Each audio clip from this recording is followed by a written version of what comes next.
My story began with a trip I was never invited to, but was expected to stay home and babysit. My family, who always makes decisions without consulting me, planned a luxurious trip to Hawaii to celebrate Aunt Carol's retirement. But there was one important thing they overlooked. My sister casually mentioned the trip in a normal conversation, as if it were a given. There was no invitation, no discussion, just the assumption she'll stay home to take care of the kids. I was angry, not because I didn't love the kids, but because I wasn't even considered part of the plan. When I decided to confront my family, they tried to justify it in a way I couldn't accept. When I asked them about the plan, they replied that they forgot to tell me and that I could join if I wanted, even though the trip was fully booked.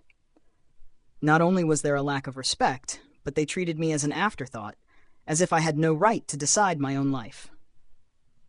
But I decided not to wait for them to change. I would take control of my own life. Rather than falling into the trap of responsibility no one acknowledges, I made my own plan. I arranged a vacation with my boyfriend and son so we could relax and enjoy time together. I made sure to leave before my family had a chance to remember I was still around. Then, when they found out, I became the traitor.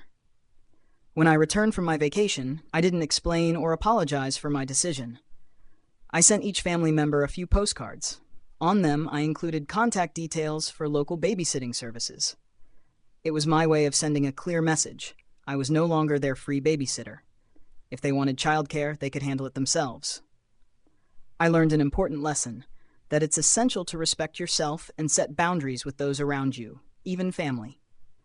You don't have to sacrifice everything to please others, especially when you realize that without respect and clear communication, family will continue to take advantage of your sacrifices without any appreciation. So I stood up for myself, because I deserve to live for me, not to fulfill others' expectations.